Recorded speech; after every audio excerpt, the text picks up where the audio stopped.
அது இவன் தான் வந்தான். ஃபர்ஸ்ட் ஒருத்த ஸ்னோ ஒயிட் எடுத்துட்டு வந்துட்டு பிங்க்னு சொல்லிட்டான், மாத்தி சொல்லிட்டான், மிஸ் அண்டர்ஸ்டாண்ட் ஆயிடுச்சு. அப்புறமா தான் இவர் வந்தார்.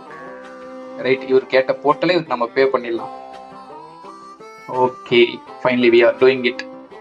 இவரு ரேண்டம் பிளேயர் தான், சப்ஸ்கிரைபரோ தெரிஞ்சவரோ எல்லாம் கிடையாது. நான் டிஸ்கார்ட்ல போய் தேடி அந்த சேலஞ்ச் வச்சிருக்கும் போதே கூப்பிட்டு வந்த ஒரு பிளேயர். உண்மையா அவர் பண்ண ஹெல்ப்புக்கு அவர் டிசர்விங்க. நான் கேஸ் இருந்தா கேஸ் கூட கொடுத்துருப்பேன். லைக் அந்த அளவுக்கு டக்குன்னு கூப்பிட்ட உடனே வந்தாரு.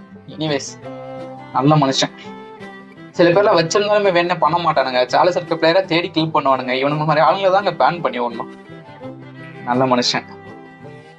ஸோ ஓகே, இது என்னன்னு பார்த்தீங்கன்னா, இது அந்த இதெல்லாம் டிஃபிட் பண்ணி கொஞ்சம் லெவல்ஸ் வந்ததுக்கு அப்புறமா எலிக்கோ அப்படின்ற ஒரு சப்ஸ்கிரைபர் அவர் வந்து வீடியோவில் என்ன காட்டுவீங்களா அப்படின்ற மாதிரி கேட்டுட்டு இருந்தாரு. கேஸ்டல்ல வந்து மீட் பண்ணிட்டு இருந்தோம், எல்லாரும் நின்று பேசிட்டு இருந்தோம் சப்ஸ்கிரைபர்ஸ்லாம். அப்போ வந்து இவர் அங்கே வந்து ஜாயின் பண்ணாரு. ஜாயின் பண்ணிட்டு என்ன வீடியோவில் காட்டுங்க அப்படின்னாரு. நான் காமிச்சிட்டு இப்போ ஹாப்பியா அப்படின்ற மாதிரி போட்டுட்டு இருந்தேன். ஜஸ்ட் ஒரு